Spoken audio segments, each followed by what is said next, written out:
Ang kwentong ito ay hango sa totoong buhay. Karanasan ito ni Ricio. Taong 1958, Progreso, Catanduanes.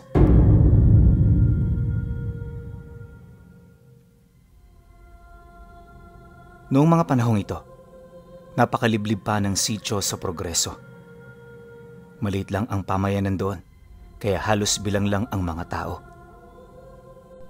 Nag-iisang albularyo lang din si Ricio sa lugar, kaya tungkulin niyang mapangalagaan ang lahat kahit napakamapanganib nito. Pagtatapat pa niya na, noong mga nagdaang taon, marami silang mga albularyo sa lugar na yon, pero dahil sa dami ng mga nilalang na bumibisita sa lugar nila gabi-gabi, napilitang magsilayas ang mga ito. Naunawa naman ni Rico ang dahilan ng mga kapwa niya albularyo, kaya sa halip na husgahan ito, minabuti niyang yon ay hayaan na lamang. Lingid sa kaalaman ng mga tao, may mga labanang nagaganap sa kanilang lugar tuwing sumasapit ang pagkagat ng dilim. Ang mga labanang yon, tanging mga tao lamang na may alam sa karunungan ang nakakaalam. Subalit dahil sa ganoong karahasan, mabilis na nababawasan ang kanilang bilang. Di nagtagal, nag-iisa na lamang si Ricio na natira sa kanilang sitio. Mahirap man ito para sa kanya dahil meron siyang sariling pamilya. Wala siyang magagawa kundi kaharapin ng lahat ng panganib. Naniniwala siya na ang pagtupad sa tungkulin hanggang kamatayan ay masasabing isang dakilang gawain. Suportado naman siya roon ng kanyang pamilya, kaya kahit natatakot na rin ng mga ito, hindi ito nagpakita ng panghihina. Ayon nga sa asawa noon ni Ricio, ikakagalak niyang mamatay kasama ang kanyang mahal sa buhay. Gayunpaman, kahit marami na silang panganib na pinagdadaanan, hinding-hindi pa rin siya nito napapabagsak. Likas ang katalinuhan sa kanya, kaya ang mga nilalang na kanyang nakakasagupa ay palagi niyang naiisahan. Dagdag pa niya na, madalas sa kanyang mga nakakalaban, kung hindi mga usikan, mga aswang at mangkukulam na bumibisita ng sitio para mangalap ng mga buhay na tao at pagkain.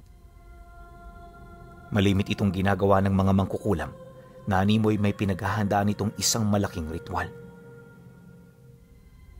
Upang makontra naman nila ang ganoong pananalasa, nagbigay ng mga manikang gawa sa tela itong si Ricio. 2 araw niya itong pinausukan at inusalan bago niya ito ibinigay sa mga tao.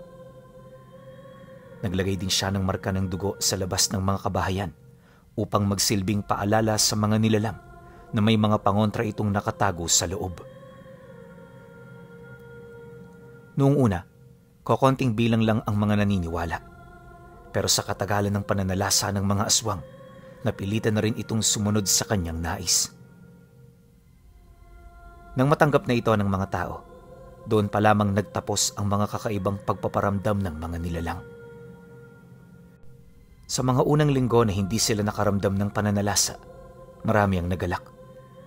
Lahat halos sambahin na siya, buhat sa ginawa niyang pagsalba sa mga tao roon. Di naman ito pinapansin ni Ricio sa kadahilan ng alam niya sa kanyang sarili na hindi pa roon nagtatapos ang lahat. Kumbaga, ito ang pagkalma ng panahon bilang paghahanda sa paparating na malakas na unos. Ilang araw matapos niyang maikalat ang mga pangontra, inanyayahan siyang maghapunan ng pamilyang may mataas na estado sa lugar nila. Siyempre, bilang pagtanaw ng utang na loob at pagkilala sa mga ito, hindi niya yun binaliwala. Pagdating ng araw ng paghahapunan, tumungo siya sa pamamahay nito kasama ang kanyang asawa at anak. Nang marating nila ang lugar, dito bumungad sa kanila ang iilang mga taong imbitado na kanina pang naghihintay. Pagsilay naman ng mga ito sa kanila, masaya sila nitong nilapitan para batiin. Siyempre bilang respeto, masaya naman niya itong kinausap. Ilang minuto pa ang lumipas, lumabas na ang pamilyang nagmamay-ari sa bahay na pinuntahan nila. Nang masipat niya ang padre de pamilya, agad naman siya roong lumapit para ilahad ang kanyang pasasalamat. Tama na ang formalidad, Risho. Dapat nga kami pa ang magpasalamat dahil sa mga ginawa mo eh. Hindi ko maiisip ang buhay natin ngayon kung hindi ka naglakas loob na kontrahin ang puwersa ng mga yon. Bungad na wika ng lalaki. Pagkarinig naman niya sa sinabi nito, bigla naman siya roong napaakbay habang dahan-dahan itong ginagabayan patungo sa gilid ng bahay. Pagsilay nila sa malawak na lambak, may mga itinuro siyang parte nito habang nagsasalita. Nakikita mo ang mga parte ng lambak na yan? Gabi-gabi ko silang nakikita dyan. Malayo man sila rito, pero alam kong nagmamasid sila. Hindi sa tinatakot kita, pero yan ang katotohanan. Ang mga nangyayari ngayon ay ang kalmado ng panahon bago dumating ang unos. Magsipaghanda kayo at hanggat maaari iwasan yung mapangibabawan ng takot. Pero sa ngayon, magsaya na muna tayo. Hindi ba't yan ang ipinunta namin dito? Sagot naman niya. Nang marinig ito ng lalaki, di na ito nakapagsalita pa. Bagaman tahimik, bakas sa mukha nito ang matinding pag-aalala. Ilang minuto pa ang lumipas, kahit marami pang tanong sa kanya ang lalaki, wala na rin itong nagawa kundi ang sumunod. Di nagtagal, unti-unti na nilang nakalimutan ang tungkol dito dahil sa kasiyahang nangyayari. Pagsapit ng hating gabi, dito na rin nagtapos ang kasiyahan sa lugar na yon. Habang pa isa-isa nang nagsisiuwian ng mga pumunta, nagligpit na rin sila ng mga gamit nila. Maya-maya pa, nang nakahanda na ang mga sasabay sa kanila, dito na sila nagsimulang umusad. Habang binabagtas nila ang daan, panay naman ang kanilang pag-uusap ukol sa mga nangyari noong nagdaang mga buwan. Ang hinihingi sa kanya ng mga tao roon, kasiguraduhan na hindi na babalik sa sitio nila ang mga nilalang. Bukod kasi sasawa na sila sa mga presensya nito, hindi na nila maatim ang mga mahal nila sa buhay na nabibiktima at namamatay. Nang marinig naman ni Rico ang sinabi ng mga kakilala niya, agad naman siyang umalma. Gawa ng parang ang tingin ng mga taong yon, napakadaling gawin ng mga ipinapagawa nila. Hirap na hirap siyang sagutin ng mga tanong nito, kaya minarapat na lamang niyang tumahimik. Hindi nagtagal, nang ilang metro na lamang ang layo nila sa bahay ng kakilala niya, bigla na lamang silang napahinto nang may masipat silang dalawang taong humarang sa kanilang daraanan. Ordinaryo naman ang wangis ng mga ito, pero pansin na pansin ni Risho ang maitim nilang mga presensya na namumutawi sa mga katawan nila. Kahit normal din ang paningin nito, alam niyang hindi ito mga pangkaraniwang tao. Matapos naman niya itong masilayan, inabisuhan niya ang mga kasama nila na pumasok na sa kani-kanilang mga tahanan. Nang marinig naman ito ang kanyang sinabi, agad naman yung nagsipulasan sa kinaroroonan nila. Bawat isa gustong iligtas ang kanilang mga sarili dahil alam nila na hindi pangkaraniwan ang mga taong tumambang sa kanilang dinaraanan. Kahit nga yung pamilyang nakatira malayo sa bahay nila Risho, napilitan na rin pumasok sa mga bahay na hindi naman sa kanila. Matapos ang pangyayaring yan, tumahimik ang paligid. Wala naman siyang nakikitang tao sa labas, kaya alam niyang marami ang nagmamasid. Maya-maya pa, dito na siya naglakas ng loob, nakaharapin ang kanilang mga bisita. Una niyang tinanong dito ay ang tungkol sa kanilang kailangan. Mariin din niyang inilahad na hindi sila tumatanggap ng mga panauhin sa mga ganoong oras. Pagkarinig naman ng dalawa sa sinabi niya, napansin niyang humagikgik ng bahagya ang isa sa mga ito. Kahit madilim ang paligid, kapansin-pansin ang panakanakang pagngisi ng mga taong yon. Dahil sa ganoong sitwasyon, Napilitan siyang dukutin sa kanyang bulsa ang medalyon na ipinamana sa kanya ng lolo niya. Ayon kay Ricio, pangontra ito sa lahat ng puwersa ng kadiliman. Bagaman wala siyang ideya sa pangalan ng medalyon, alam niyang napakabisa nito. Ilang beses na rin niya kasi itong nagamit at hindi pa siya nito binigo. Paglalarawan din ni Ricio sa pamana sa kanyang medalyon. May mga ukit itong arkanghel at espada sa magkabilang mukha nito. Gawa rin ito sa purong tanso na medyo nangingitim na, dala ng kalumaan. Matapos naman niya itong maipakita sa mga nilalang, bigla naman itong tumigil sa paghagikgik. Dahan-dahan ding sumeryoso ang mga mukha nito, kasabay ng malumanay nitong paglakad papalapit. Pagharap naman ito ng malapitan sa kanya, dito bumungad sa kanya ang mukha ng dalawang matandang lalaki. Kakaiba ito sa lahat ng matandang nakita niya dahil ang mga taong yun, merong mga butas sa magkabila nilang mga mata. May malaahas din itong dila, tapos may mga parte ng leeg nito ang merong kaliskis. Nakakatakot itong tingnan, pinuno, pero hindi siya nagpasindak sa mga ganoong nilalang.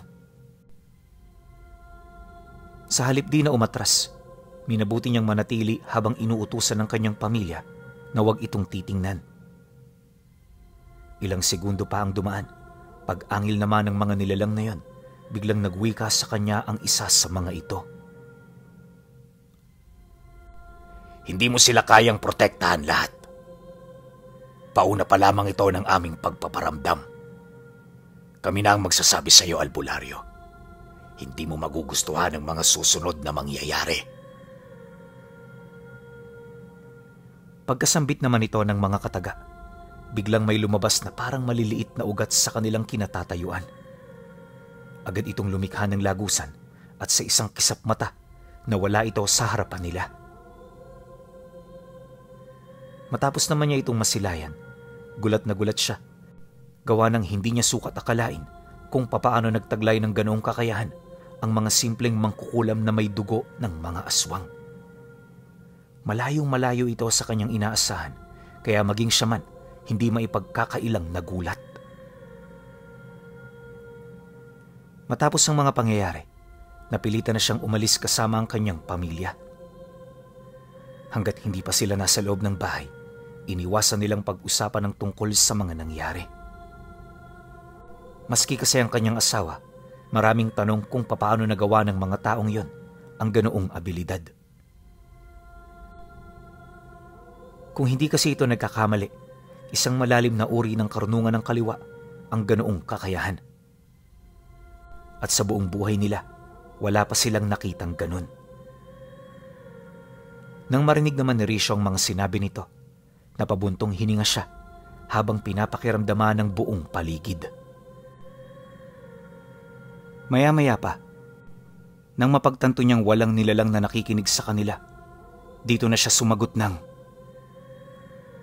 "Hindi lang bastang aral ng kaliwa ang ating nakita kanina. Hindi ko sigurado kung ano ito, pero naniniwala ako, ang karunungang yon ay mas malalim pa sa ating iniisip. Mag-iingat tayo. Mukhang ito na ang mga senyales ng mga pangyayaring hindi natin inaasahan."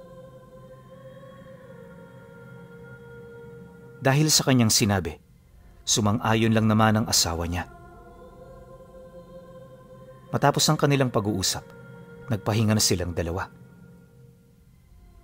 Kinabukasan, hindi pa man nagigising ang kanyang pamilya, nagimbal na siya sa mga bagay na kanyang nabalitaan.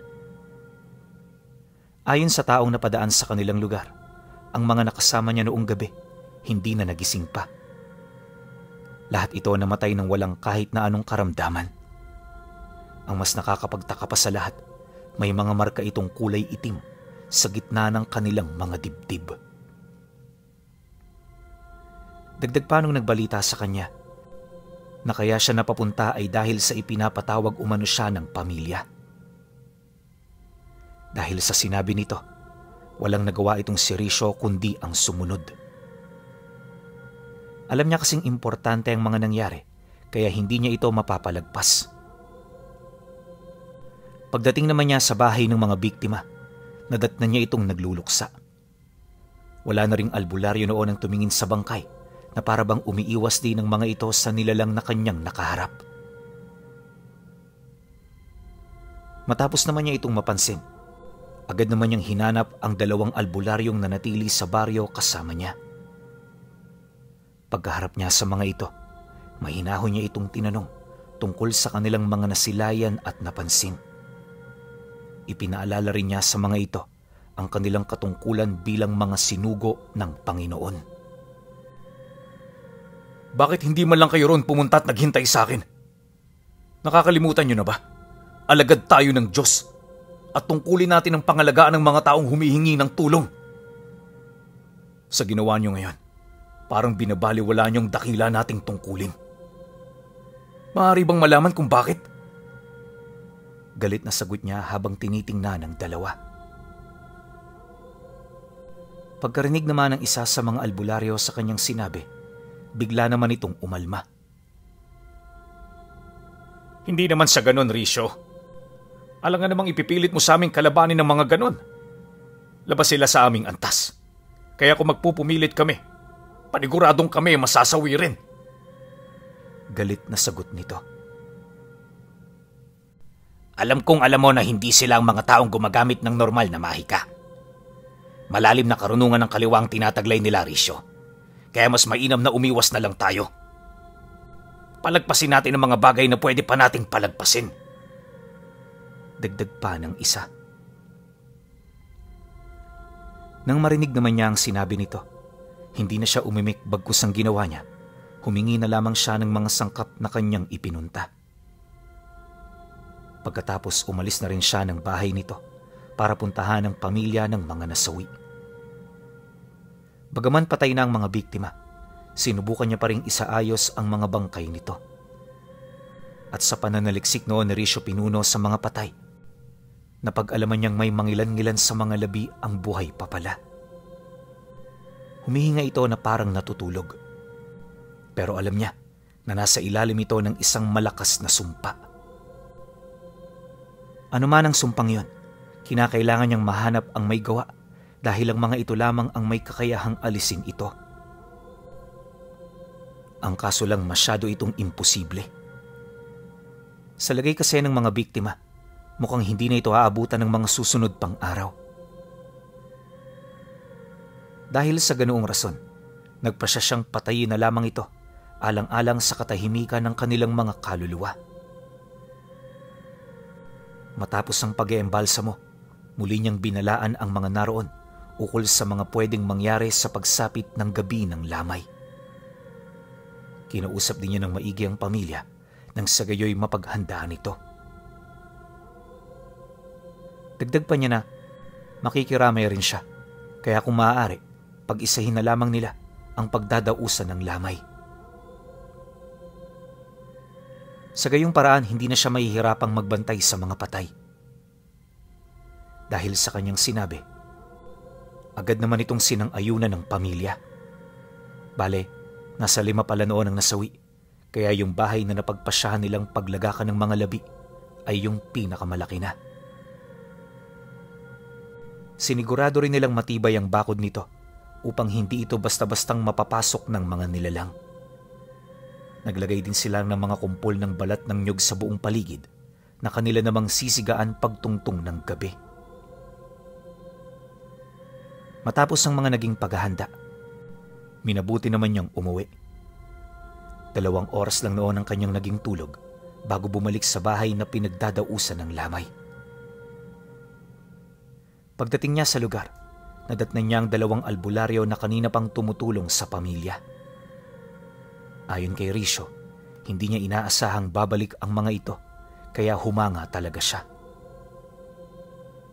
Dahil sa ganoong pangyayari, nilapitan niya ito na para bang wala silang naging pagtatalo. Personal din siyang humingi ng tawad sa 2, buhat sa mga sinabi niya. Ayos lang yon, Manoy Risyo. Kahit sino naman makakapagsalita ng ganon. Tama lang ang ginawa ninyo. Dahil aminado rin naman kami sa aming mga pagkakamali. Sagot ng isa sa mga ito. Nang marinig naman niya ang naging sagot ng kapwa niya albularyo, dito niya na sinimula ng kanilang plano. Anya, kinakailangan na nilang kumilos habang maaga pa dahil pagtungtong ng gabi, nasisiguro niyang may darating na bisita. Mariin din niyang inilahad na hindi nila magugustuhan ang mga mangyayari, kaya hanggat merong magagawa, kinakailangan na nila itong maisakatuparan. Matapos naman niyang mailahad ang kanyang nais sabihin, dali-dali namang kumilos ang mga albularyo. Kahit dalawa lang ito, na kaya nilang maglibing ng mga pangontra sa loob ng 2 oras. Pagkatapos, naglatag sila ng baging ng makabuhay sa entradang pinto ng bahay na nagdudugtong sa silid kung saan naroon ang mga bangkay. Pagsapit ng dapit hapon, nakahanda na ang lahat. Maliban sa kanilang 3, wala nang nakakaalam pa sa kanilang mga pinaggagawa. Ayon sa kanya na, iisa lang ang kanilang hangad noong gabi at iyon ay walang iba kundi ang mapigilan ang pagdagsa ng mga nilalang para manalasa.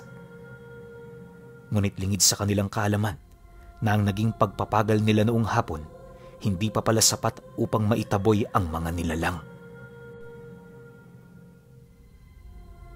Paglalim ng gabi, dito na unti-unting nag-iba ang simoy ng hangin. Kahit magbabandang 9:00 pa lang, marami na silang nararamdamang kakaiba sa paligid. Yung mga ibon doon, medyo aligagana, tapos ang mga paniki naman, panay na ang pagpasok sa loob ng bahay. Ayon sa may-ari nito, yon ang unang pagkakataon na may nangyari sa kanilang ganon. Mariin din itong inilahad na maaaring swerte ang ganoong pangyayari para sa pamilya ng mga namayapa.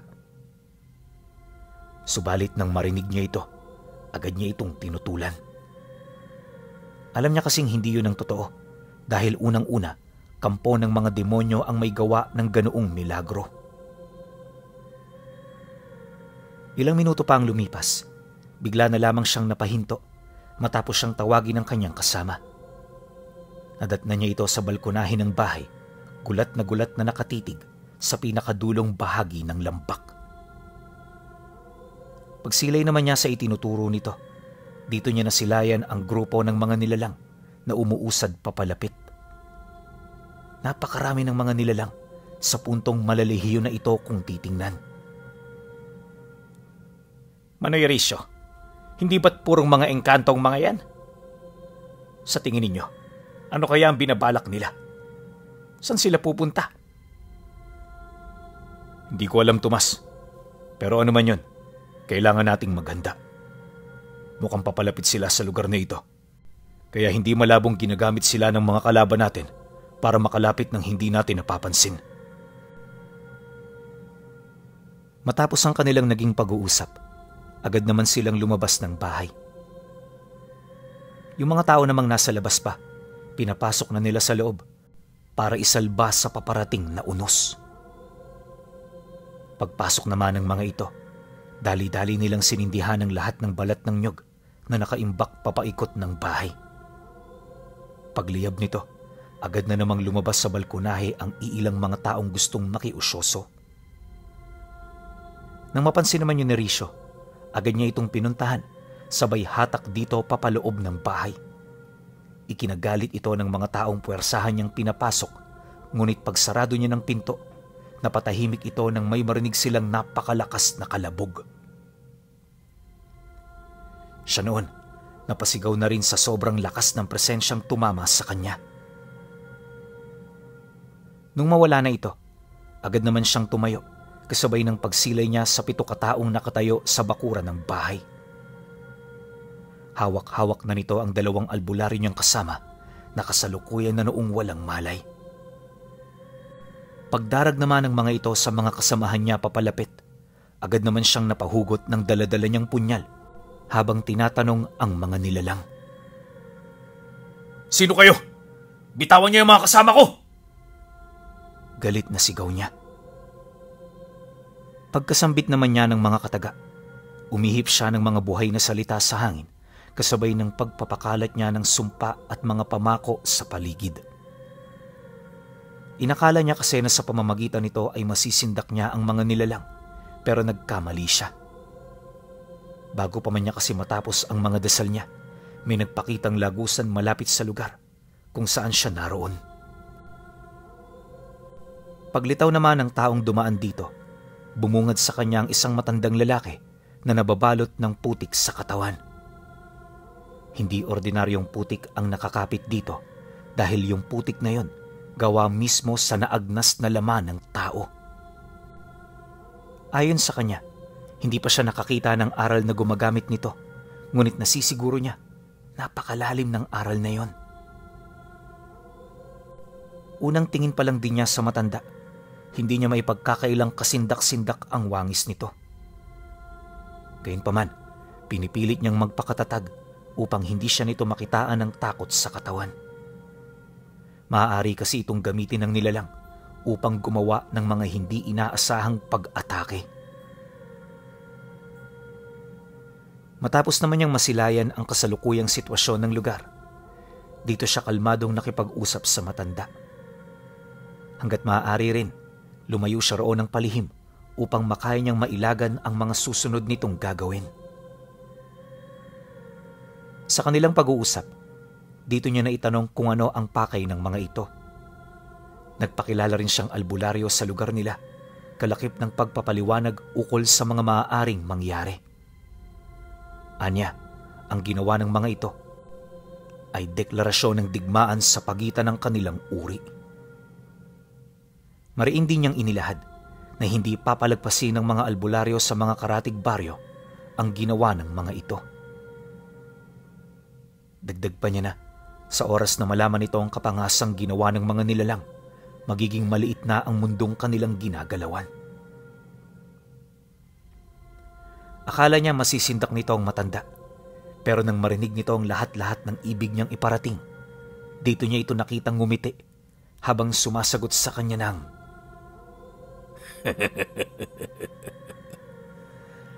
"Ang mga albularyo baka mo sa mga karatig lugar.